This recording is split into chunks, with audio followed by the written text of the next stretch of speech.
chromosome. Now remember, most of you think that a circle is that. By the way, in Brazil that would be very nice, it means that. Never mind. That is not what I mean by a single circular chromosome. I mean that you take DNA, a long string of it that is wadded up inside the cell, and the two ends are joined. That kind of circle. So if you pull that circle out, it probably reaches to that door over there. Yes? Sorry, what was the name of the gel that was part of the... Cytoplasm. Can you say that one more time? Cytoplasm. Alright, so I'm going to go over the 5 parts again. Remember, it's recorded, you can listen. Cell wall, plasma membrane, the gel-like liquidy stuff that fills that everything floats in called cytoplasm, a ribosome, and a single circular chromosome. Those are the 5 parts of all bacteria. All prokaryote cells have the same 5 parts. Now there's some slight differences between the eubacteria and the archaeobacteria that we'll get to in a few minutes. But we're talking about the simplest cell now. And what used to be the only cell in the kingdom Monera, remember there is no kingdom Monera now, it was split into 2 domains and raised up above kingdom. It reproduces the same way all living things reproduce. Exact copy division. And exact copy division is mitosis. Now when your cells go through mitosis, they go through a whole bunch of phases. Prophase, metaphase, anaphase, telophase. And when it's between divisions, it's called interphase. Bacteria don't do that. They only have 2 phases, and they don't even name them. They just call it binary, meaning 2-step splitting. Binary fission. Fission means splitting. So they do go through exact copy division. What do I mean by exact copy division? If you start off with 1 cell with 1 chromosome, you'll end up with 2 cells, each with 1 identical chromosome. You start off with the same thing, you end up with. Exact copy division, you might more understand it as cloning. You're making an exact copy of what you started with, but now you have 2. So eubacteria do go through mitosis just like your cells to make copy. When you scratch yourself and you need more skin cells, they do mitosis through all those phases, and you get a new cell, exactly like the one that was there before. Bacteria do that. They just don't go through all those steps. They just basically go through telophase and interphase. So we call it binary fission. Some people say, since they're splitting like this, from one bacteria to that, they call it transverse fission. It means cutting it in half, transverse. All right, if I was to send you a multiple choice question on the midterm for saying what is the most important characteristic of a prokaryotic cell, you would say it doesn't have a nucleus. Wherever the chromosome is floating is called the fake nucleus or nucleoid. OID means fake. So if you're an android, you're a fake human. Alright. So remember that nucleoid is just wherever the chromosome happens to be in the cell. So the nucleoid could be here, or here, or here, or here, or here, wherever the chromosome is. What makes it different from eukaryotic cells? Your cells have a double membrane around the DNA. And that double membrane surrounded region containing DNA is specialized and called a nucleus. Bacteria don't have a nucleus. Just push it. I know it squeaks. There you go. Alright, so any question about the simplest cell on Earth? The prokaryotic eubacteria. Prokaryotic meaning microscopic, small, 5-part, smallest form of life on Earth. Eubacteria meaning the simplest of those 2 kinds of bacteria, the one with the 70S ribosome. Yeah? Sorry, so just the prokaryotic, that's the one that has no nucleus? All bacteria do not have a nucleus. Okay. No bacteria has a nucleus. And since all bacteria are prokaryotic, prokaryotes don't have a nucleus. All right, so let's move on to the second kind of bacteria. Remember that we didn't even know this kind of bacteria existed until a man by the name of Carl Stetter, who thought he would find the relatives of the first form of life by looking in environments that look like the early Earth. Remember, these are called archaic environments. The Earth does not look today like it did when life first evolved here. Remember, the universe is 13.81 billion years old. How do we know? Light travels at 186,000 miles per second. The light from the Big Bang we measured getting here, and we can go backwards and figure out how long it took to get where it is today. And the European Space Agency did a better measurement than we did. Our measurement said it was 13.5 billion years ago. They sent up newer equipment. Our equipment was in the 70s. They sent up a newer one. And just last week, the measurement came out 13.81 billion years ago. All matter was concentrated into an infinitesimally, incomprehensibly dense dot that spun around and blew out in a spiral pattern. And at the moment of blowing up is when atoms came into being and light first appeared. And if you're religious, that was in the beginning, there was light. Okay? All right. So that's 13.8 billion years ago. Matter flung out. The first atoms came into being. The first light appeared. And when that matter was flung out, it continued to condense into little spiral things. And so a man by the name of Smoot, S-M-O-O-T, a United States guy, okay, from the USA, said, I think I can tell you about the Big Bang. I have an idea, a hypothesis, that if the Big Bang occurred, then if we take a picture of it, a fraction of a second after the Big Bang, the matter that's flung out will be flung out in that spiral pattern, but it will have hot spots because the matter is not flung out as a milkshake. It's matter being flung out in a pattern. And he said, if I take a picture of the universe a few seconds after the Big Bang, where those hot spots are where the galaxies exist today. So we sent up a satellite that went and stared back into the deepest recesses of space, back to the few seconds. Remember, light is a time machine. Light arriving now left there long time ago. So he found, it's called the Relic radiation theory, and it proved that the Big Bang did happen and that he was right. It was flung out in a spiral pattern, and that where those little hot spots were a few seconds afterward are where the galaxies exist today. So after that, the next thing is one of those clouds condensed and exploded and flung out matter and created our solar system, and the Earth itself is about 4.5 billion years old. And from that movie that you saw, if you want to know anything about what I just talked about, you should have seen the How Life Began movie. I mean, not How Life Began, but In the Beginning movie on the origins, the one before the one I assigned.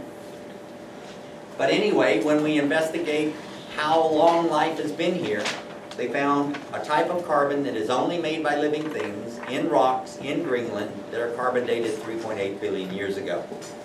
So, 3.8 billion years ago, bacteria were here. And the conditions of early Earth did not look at all like they do now. The surface had water, but it was boiling oceans. The atmosphere was non-oxygen, and all of what we have then, it was mostly methane, hydrogen sulfide, carbon dioxide, and carbon monoxide. And the temperature was very high, and there was carbon dioxide makes a thick atmosphere, so solar rays don't penetrate, so it was dark here. It was not bright, sunshiny blue skies. It was actually orange. And so Carl Stetter said, if I can find conditions on today's Earth that are similar to when microbes first evolved, I bet we'll get a hint on the first forms of life. And that's why he went to these boiling water areas of Italy, this island, and collected bacteria that grew in boiling mud. And he sent them to Woese. And Woese analyzed their ribosomal RNA and found sequences never seen before. And so he said that bacteria that come from these archaic environments should be called archaeobacteria because they are bacteria. And they come from archaic environments. He further analyzed them and found that even though they have the same 5 parts, the parts are constructed somewhat different. The cell wall is not peptidoglycan, but pseudomurin. The plasma membrane still is formed just like all other membranes according to the fluid mosaic model. But in the phospholipid bilayer, the lipid is not cholesterol. In the eubacteria and in eukaryota, in the plasma membrane, the lipid is cholesterol. Which, by the way, is why you can't eliminate all cholesterol from your diet. Your cells couldn't divide. All right.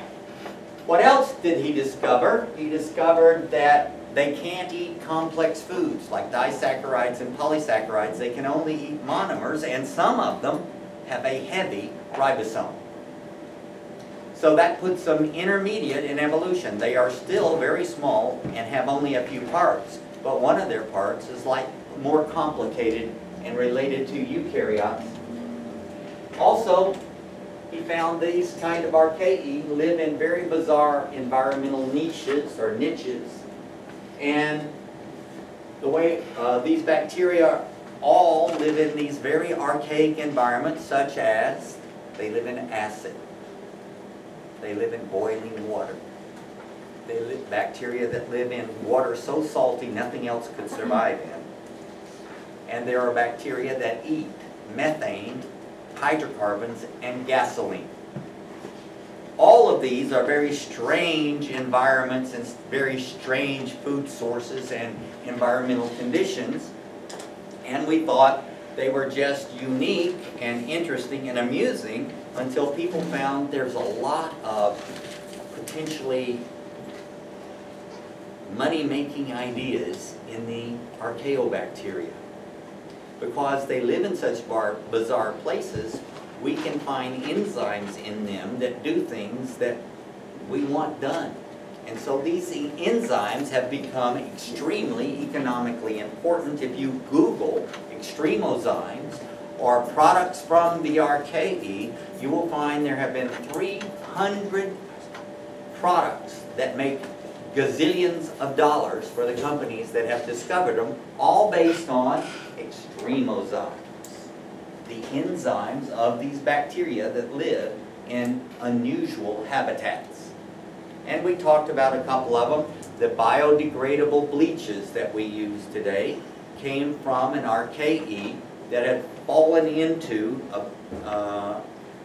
a tree with black bark, had fallen into a boiling spring at Yellowstone National Park, and the bark had been bleached crystal white, like the crystal you hook up by your nose.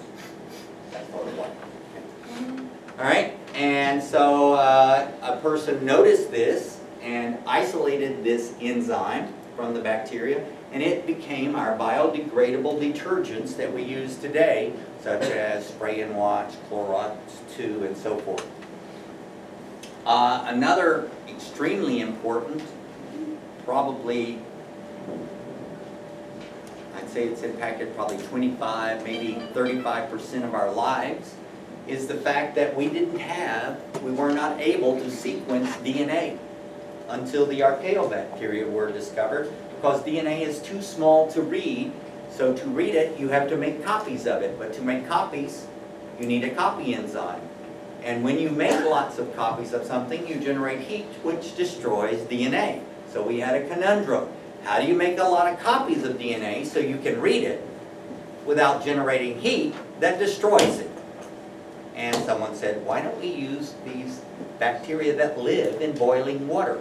I bet their enzymes do not destroy DNA. They are capable at working at these high temperatures. And so we got DNA sequencing, PCR, and all that from the archaeobacteria. So if you're asked, and you will be, what's the most important thing about the archaea that we discovered, besides the fact that they live in these unusual niches? It's their extremozymes that have been used from cleaning up oil spills to bleaching paper to reading DNA. Remember they have an oil spill. They try to get up the most of it, but they can't get it all up. And when they want to get it all up, they spray it with a bacteria that eats gasoline. Yeah? What is extremo, what did you say? Enzymes from these bacteria that live in extreme conditions. Okay, they still have the same 5 parts, but some of them have a complicated ribosome. Their 5 parts are constructed slightly different. Remember, they don't have the same peptidoglycan cell wall, they don't have the same lipid in their membrane. And finally, they do copy themselves, like all other bacteria, by exact copy division, transverse or binary fission. So they are very much bacteria. They're still microscopic. They're just unusual and intermediate in evolution. And then the final cell, the one we're going to talk about 20 minutes today and 2 hours after the midterm when we talk about the eukaryotic protists and worms that cause disease, is the complicated cell. Remember, we're going to spend 2 hours and 20 minutes on the complicated cell in this class. And the rest of the 16 weeks, we're going to be talking about bacteria and a little bit about viruses. So remember, this is the cell that is all visible life. That's why it's called a true cell, because it's visible. It is the cell that makes up the 4 kingdoms that still exist. The 4 kingdoms being plant, animal, protist, and fungi. Cell has up to 20 different parts inside. And many of these parts have double membranes surrounded particular functioning regions. And when you have a region of a cell that is separated from the rest of the cell by a double membrane, and it performs a unique function similar to an organ in a human being, they call it a cell organ or organelle. So remember, there are up to 20 different organelles in eukaryotic cells, the most famous being, of course, the nucleus, followed by the mitochondria, and if it's a plant, the chloroplast, that long hollow tube that wiggles all around in here and connects to the nuclear membrane called the endoplasmic reticulum that makes lipids and carbohydrates.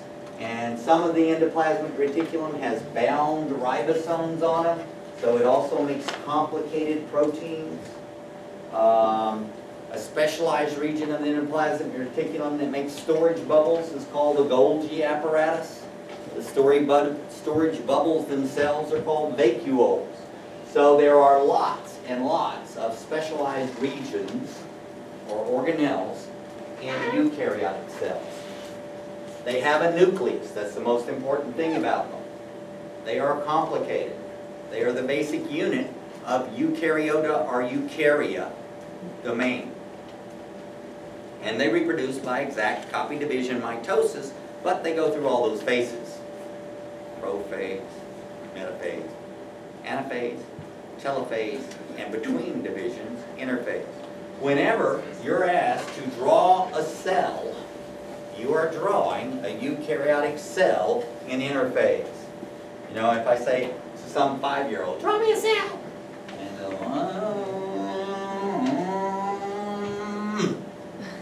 that's a eukaryotic cell in interphase. Why? It's got a nucleolus, a nucleus, and you've got a membrane around it. So this is the eukaryotic cell. All right, so what's the rest of this chapter? The rest of this chapter is about bacteria. And what we're going to do is we're going to look at every piece that we've ever found about every bacteria And remember, no bacteria has everything we're going to discuss. This is everything we have ever discovered about bacteria. So, the first thing you need to know is shape. And if you're given two choices, the correct name for the shapes are cocci and bacilli, or round and rod. There are only two shapes, cocci and rod. Now, you can't be almost pregnant, and we're having a little bit of trouble with people that are already. You see, you can either be pregnant or not pregnant. You can't be almost pregnant. And so we have people that don't understand in English that English has a root word and then they have prefixes. And so if I say coccobacillus, it means it's a bacillus that's roundish. It doesn't mean it's a cocci. Remember, if you have something in front of a word, it modifies what follows it. So coccobacillus is a bacillus, which is a rod. Okay. Did you have a question? No. Oh, okay. Okay, so now, what if you're allowed different kinds of cocci, different kinds of rods? Then there are spirilla, which are wavy rods that are rigid. Then there are vibrios that are shaped like commas. Then there are corkscrew ones that have a sort of a, looks like a rigid, what would you say, bar down the middle of it. Okay, so remember, if it is wavy, it's spirillum, but if it's corkscrew shaped, it's spirochete. And then there are squares, rosettes, and stars. All these are rods. Now, why don't we ever talk about squares, rosettes, and rods? The reason is, it doesn't make us sick, we can't eat it, and we haven't found a way to make money off of it, so we don't study it. It's just America. Alright?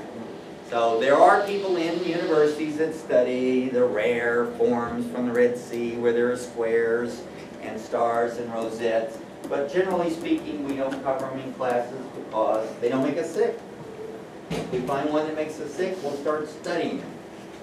Alright, so if you have one cocci and it divides one time in one plane, then you have two and they're kind of pressed together so they look more like kidney beans than two circles. That's called diplococci. Does everybody know what planes of division are? Length, width, and depth.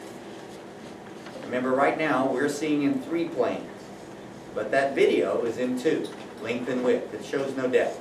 You have to get a 3D camera for that. Alright, so if a cocci divides once in one plane and you have 2 cocci stuck together, remember they tend to stick together and push together so that they're not 2 round circles like this, like a figure 8, but they look like kidney beans glued together.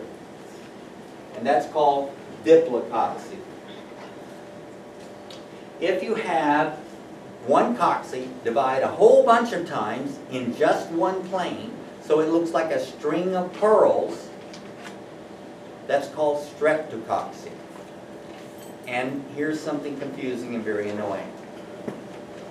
The word bacillus means rod and a genus. If it's capitalized, it means the genus Bacilli, which is a rod.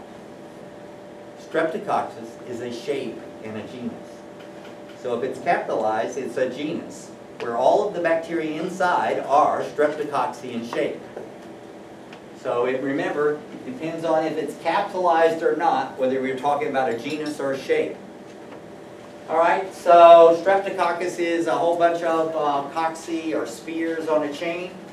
The next one is, what if you have a cocci that divides one time in one plane and another time in another? So you get 4.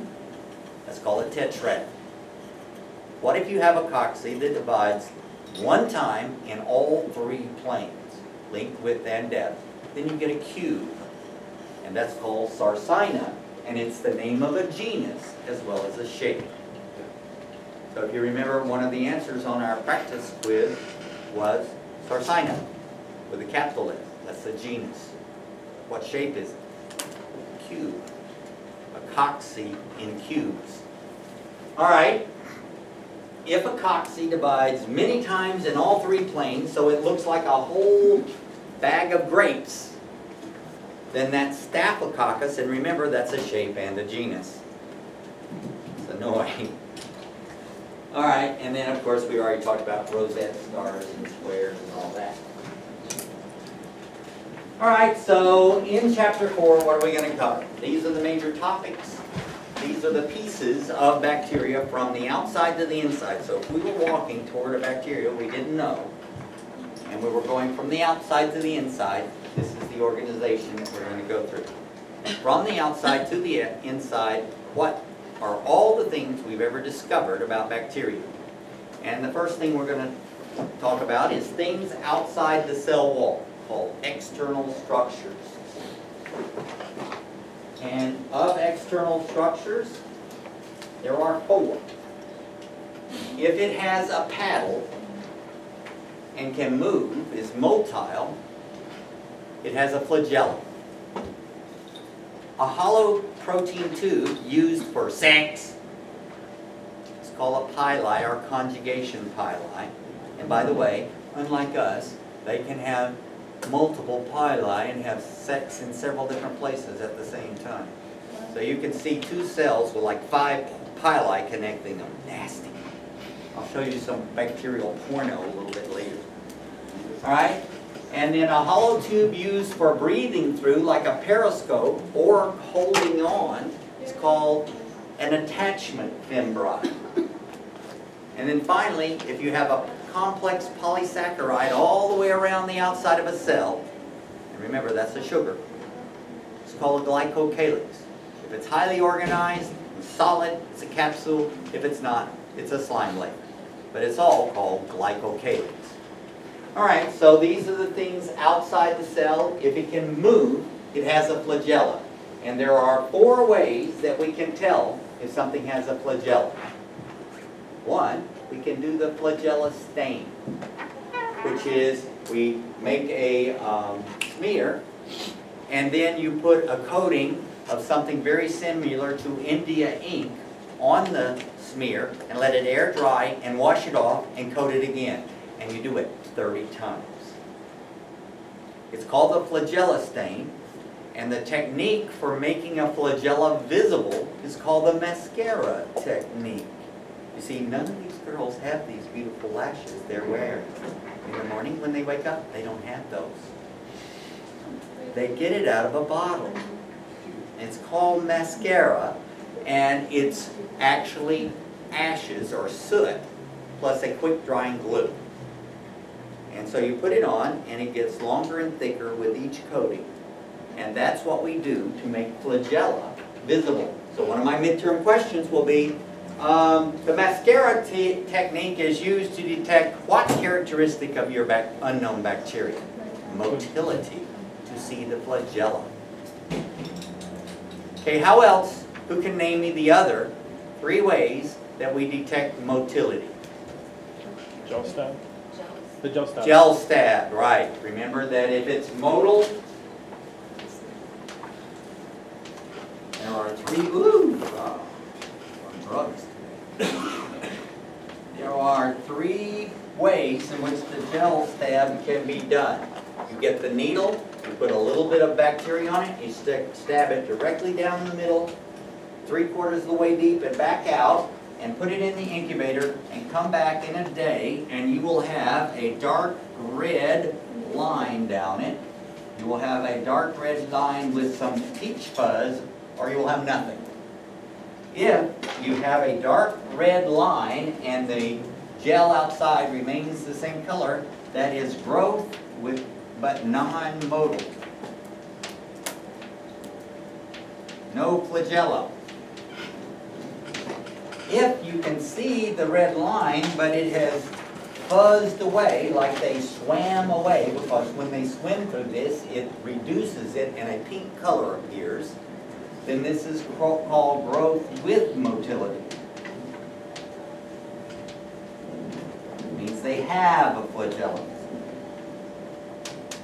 Finally, if there's not a sign at all in there, it means your needle was too hot, or your bacteria is dead. Dead things don't move. Did you know that?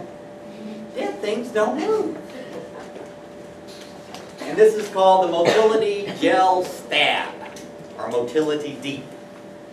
And that's the best method of detecting motility of all our tests. Okay, what's another one? Hanging drop, right.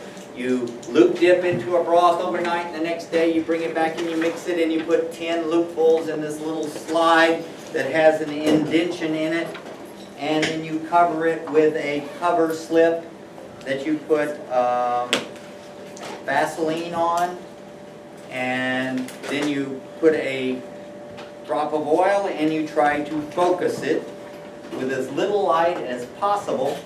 I'm looking to see if I can find one of those hanging drop slides, because every once in a while somebody can't get theirs right. Just FYI for fun, pass this around. That's a fluorescent antibody slide there. It has just sort of little regions to do the drop of fluorescent antibody. I know, I'm sick. Don't worry, I'm under treatment.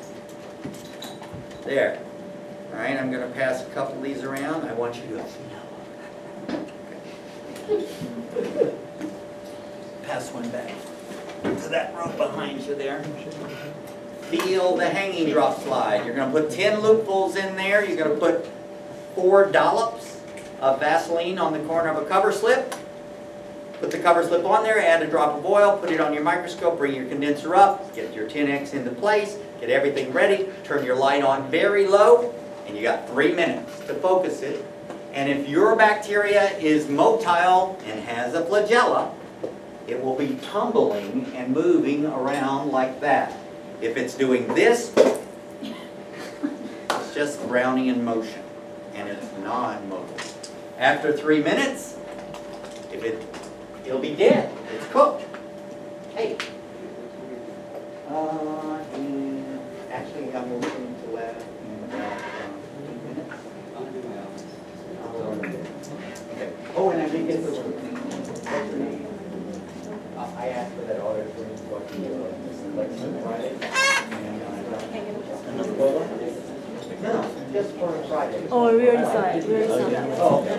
Anyway, I asked the message that you could access it, and I called. I'm just giving a review for how to cut your just from 8 to 11 before. All right, see you there. All right, so that's the third kind of motility. Let's see who's a smarty. Oh, no, I'm kind of scary about answering that. But anyway, what's the last method in that we talked about briefly of detecting motility in your unknown? Anybody remember? Nope, we talked about hanging drop, motility, jet, stab. Ultraviolet. There's a mascara. What? Mascara, flagella, no. What There's now? one more. Stain. What now? Here it is. Plate observation.